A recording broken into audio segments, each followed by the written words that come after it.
हाँ तो चलो शुरू करते हैं। ठीक है, तो आज का अपना सवाल है, बहुत स्टैंडर्ड सवाल है। इसका नाम होता है नैपस्नैक प्रॉब्लम। नैपसैक प्रॉब्लम, ठीक है। तो इस सवाल को पहले तो समझते हैं होता क्या है।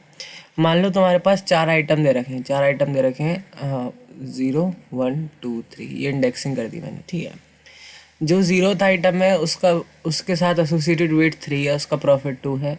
ऐसी एवरी आइटम के साथ एक एसोसिएटेड वेट है और उसका प्रॉफिट है, ठीक है।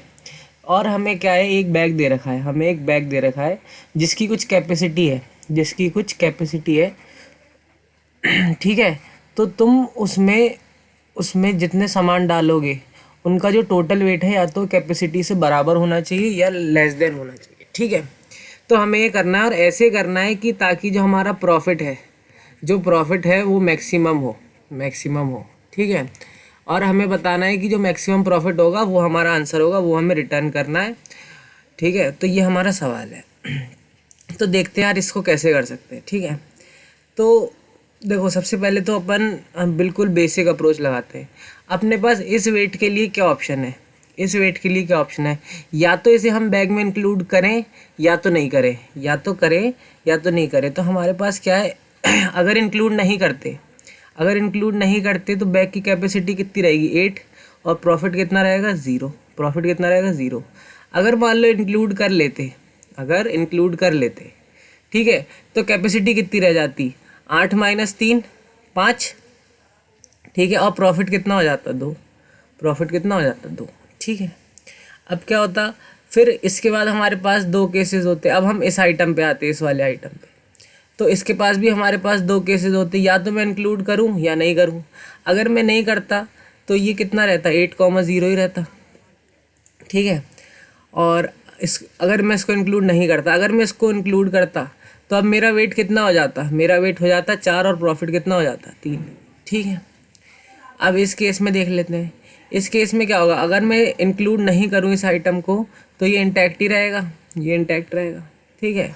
और अगर इंक्लूड करता हूँ तो मेरा वेट 4 था तो 4 kg इंक्लूड किया, तो बैग की कैपेसिटी कितनी रह गई 1, बैग की कैपेसिटी कितनी रह गई 1, और प्रॉफिट हो गया मेरा 3, और पहले 2 था ही तो 3 + 2 5, ये मेरा प्रॉफिट हो गया, ठीक है। फिर यहाँ पहुँचे तो यहाँ पे भी दो केस, इस इंडेसिस के लिए, इस इंडेसिस के लिए भी दो केस, या तो मैं इसे इंक्लूड करूं या नहीं करूं, ठीक है। अगर मान लो इसे इंक्लूड कर नहीं करता तो 8,0 ही बचता, और अगर इंक्लूड कर लेता तो मेरा कितना बचता 2,1, 2,1।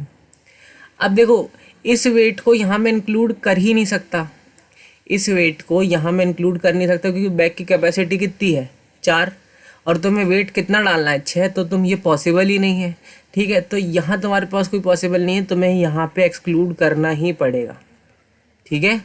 इस केस का ध्यान रखना कि अगर बैग की कैपेसिटी कम हो गई तुम्हारे गिवन आइटम के वेट से तो तुम उसे इंक्लूड नहीं कर सकते, ठीक है, बाई कॉमन सेंस, ठीक है।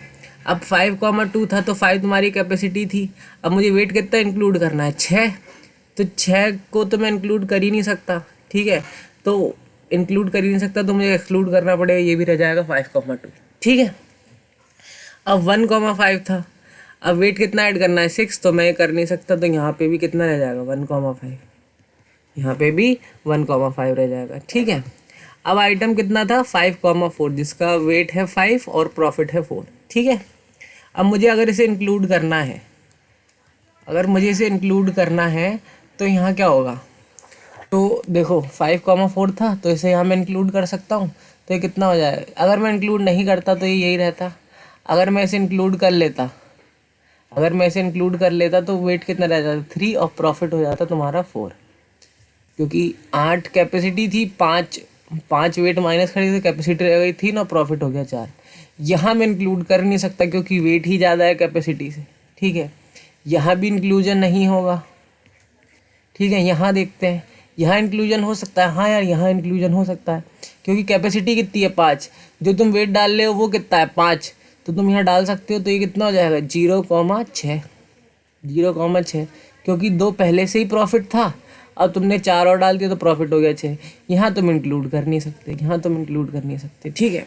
तो मैक्सिमम प्रॉफिट क्या आ रहा है, मैक्सिमम प्रॉफिट क्या आ रहा है, ये प्रॉफिट 0, यहाँ 4, यहाँ 1, यहाँ 3, यहाँ 6, ये मैक्सिमम प्रॉफिट है, ये 5। तो अब मैं क्या करूँगा, इन सारी रिकर्जन कॉल का मैक्सिमम ले लूँगा, देखते हैं कैसे। तो यहाँ पे मैं, यहाँ पे जो प्रॉफिट आएगा उसको मैं रिटर्न कर दूँगा यहाँ। यहाँ प्रॉफिट कितना था 5, तो यहाँ रिटर्न होगा 5, ठीक है। यहाँ होगा 6, ऐसे यहाँ 3, ठीक है, यहाँ 1। अब इन दोनों का मैक्सिमम क्या है, 0 और 4 का, ये प्रॉफिट था ना, ये प्रॉफिट था, प्रॉफिट मैक्सिमाइज करना, इन दोनों का मैक्सिमम क्या आया 4, तो यहाँ आ जाएगा 4, ठीक है, यहाँ आ जाएगा 4, ठीक है। अब यहाँ आ चुका है 1, यहाँ आ चुका है 1, 4 और 1 का मैक्सिमम क्या है 4, तो यहाँ आ जाएगा 4, ठीक है। अब इसके लिए तो कोई मैक्सिमम लेने के लिए है नहीं, तो यही प्रॉफिट ऊपर ट्रांसफ़र हो जाएगा, यहाँ आ जाएगा 3। 4 और 3 का मैक्सिमम क्या आया 4, तो ये अपना प्रॉफिट आ गया अभी तक। अब यहाँ से 6 और 5 था, 6 और 5 था, तो इसको कॉल किसने किया था, सिर्फ इसी ने, तो इसका प्रॉफिट ऊपर ट्रांसफ़र हो जाएगा 6, इसका प्रॉफिट ऊपर ट्रांसफ़र हो जाएगा 5। फिर मैं इन दोनों का मैक्सिमम ले लूँगा, यहाँ 6 था, यहाँ 5 था, ये प्रॉफिट था, इन दोनों का मैक्सिमम कितना आया 6। फिर मैं यहाँ, अब फिर मेरा जो आंसर था जहाँ से मैंने प्रॉब्लम कॉल करी थी, फिर मैं इन दोनों का मैक्सिमम ले लूँगा, 4, 6 का मैक्सिमम क्या आया 6। तो जो तुम्हारा मैक्सिमम प्रॉफिट था, जो तुम्हारा मैक्सिमम प्रॉफिट था वो कितना आया 6, ठीक है। यार देखो, मैंने ये प्रॉब्लम सॉल्व करी, मैंने अपनी रिकर्जन में बताया है कि अगर किसी भी प्रॉब्लम में ट्री टाइप का स्ट्रक्चर बन रहा होगा, मतलब एक प्रॉब्लम को सॉल्व करने के लिए उससे छोटी सब प्रॉब्लम को सॉल्व करना पड़ रहा होगा, और उसकी मदद से हम जो हमारी इनिशियल प्रॉब्लम थी वो सॉल्व कर लेते, ठीक है। तो मैं क्या करूँगा, तो मैं इसमें रिकर्जन का यूज़ करूँगा, देखो यहाँ तुमने क्या किया था, यहाँ तुमने पहले इंडेक्स को एक्सक्लूड किया था, ठीक है। यहाँ पे तुम्हारा साइज ऑफ एरे कितना था 4, ठीक है। यहाँ साइज ऑफ एरे कितना था 3, यहाँ साइज ऑफ एरे कितना था 2, यहाँ पे 1, और उसके बाद ख़त्म ही हो गया 1, उसके बाद 0, तो 0 पे कोई साइज बचा ही नहीं, ठीक है। तो अब क्या है, ये रिकर्जन ट्री है और इनपुट का साइज़ लगातार कम हो रहा है, और मैं 2 छोटी प्रॉब्लम सॉल्व करके, इन दोनों को सॉल्व करके, इन दोनों का मैक्सिमम जो होगा, इन दोनों का जो मैक्सिमम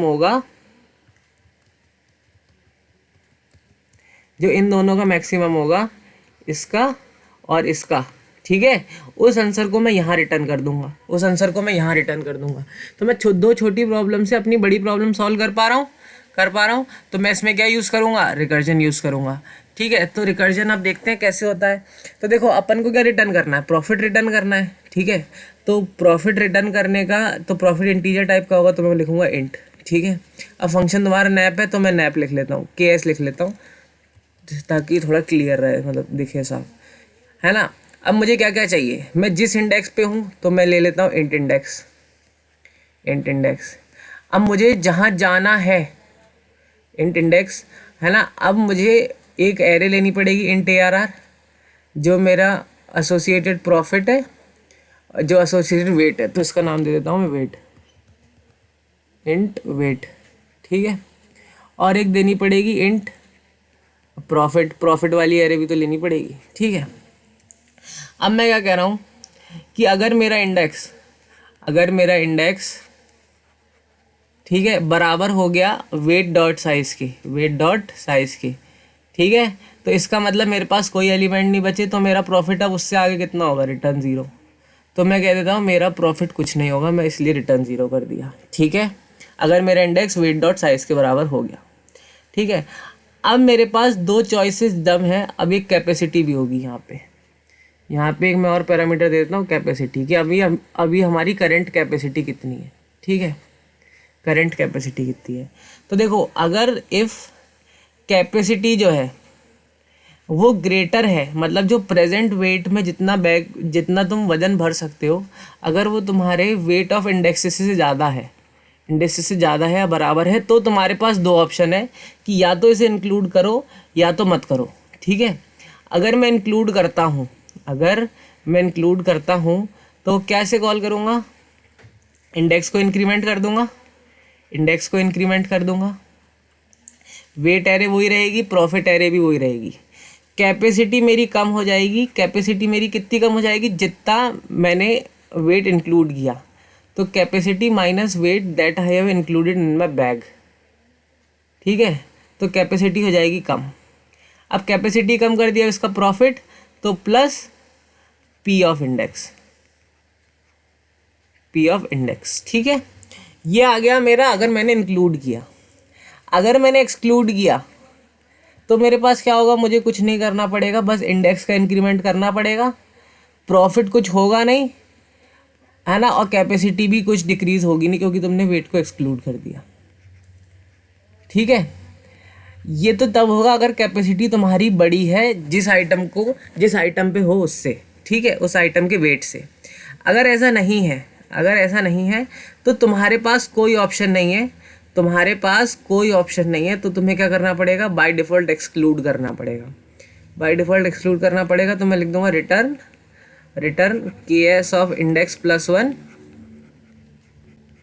ठीक है, W comma P comma capacity मतलब, ठीक है। अब यार एक चीज़ भूल गए, यहाँ पे हम रिटर्न क्या करवाएंगे, यहाँ पे हमें प्रॉफिट को क्या करना है, मैक्सिमाइज करना है। तो ए और बी हमारा क्या था, प्रॉफिट ही था, ए और बी हमारा क्या था, प्रॉफिट था, ठीक है। तो मैं क्या करूँगा, मैं यहाँ लिख दूँगा कि return max of a comma b, क्योंकि हमें प्रॉफिट मैक्सिमाइज कराना था, इसलिए मैं जो ये क्वांटिटी आएगी इसे रिटर्न कर दूँगा, ठीक है, इस इफ के अंदर। तो ये मेरा कोड हो गया, ये मेरा कोड हो गया, ठीक है। अब देखते हैं इसकी टाइम कॉम्प्लेक्सिटी और स्पेस कॉम्प्लेक्सिटी। तो मान लो हमारे पास n आइटम थे, ठीक है, 0 1 2 3 अप टू n थे, ठीक है। तो एट अ वर्स्ट केस क्या था, मान लो तुम्हारा बैग बहुत बड़ा है, इन्फानाइट बड़ा है, तो तुम्हारे पास दो ऑप्शन थे कि इसे इंक्लूड करो मत करो, इसे इंक्लूड करो मत करो, इसे इंक्लूड करो मत करो, एंड सो ऑन। तो हर वेट के लिए तुम्हारे पास दो ऑप्शन थे, तो 2 into 2 into 2 up to n times, ये कितना हो जाएगा, 2 की पावर n। तो इसकी टाइम कॉम्प्लेक्सिटी कितनी हो जाएगी, O ऑफ 2 की पावर n, जहाँ पे जो n है वो नंबर ऑफ आइटम है, ये वर्स्ट केस सीन है, ये वर्स्ट केस कॉम्प्लेक्सिटी है, ठीक है। और इसकी स्पेस कॉम्प्लेक्सिटी कितनी हो जाएगी, क्या तुमने कोई स्पेस एलोकेट की, नहीं की। बट यार मैंने एक बात ध्यान दिलाई थी, जब भी रिकर्जन कॉल होगा तो एक प्रोग्राम स्टैक होता है, एक कंपाइलर स्टैक बनाता है, जो वो देखता है कि कौन से फंक्शन के बाद, जैसे इस फंक्शन के बाद ये वाला कॉल किया तुमने 2 वाला, ठीक है, तो कंपाइलर इसका नोट रखता है कि स्टैक की मदद से कि कौन से फंक्शन के बाद तुमने कौन से फंक्शन को कॉल किया, तो तुमने कितनी नंबर ऑफ कॉलिंग की, मतलब ऐसे फंक्शन के एस टाइप के फंक्शन कितनी बार बने। तो तुम्हारे के एस टाइप के फंक्शन 2 की पावर n बार बने, देखो क्यों, पहले आइटम के लिए दो टूटे, फिर इनसे दो अलग निकले, यही हुआ, फिर इससे भी तुम्हारे दो फंक्शन आए, ठीक है। तो तुम्हें हर इंडेसिस पे दो फंक्शन निकालने पड़ रहे हैं, तो टोटल कितने हो जाएंगे, 2 टू दी पावर n। तो जो इसकी स्पेस कॉम्प्लेक्सिटी थी वो भी हो जाएगी 2 टू दी पावर n, ठीक है। तो यार मैं समझता हूँ कि तुम्हें अच्छा लगा होगा, है ना, समझ में आया होगा कि मैं क्या बोलना चाहता हूँ। अगर अच्छा लगे तो please like share and subscribe करना यार। और जो इसका कोड है वो मैं इसका डिस्क्रिप्शन में डाल दूँगा, तो वो देख लेना, ठीक है। चलो ठीक है, थैंक यू यार, थैंक यू वेरी मच।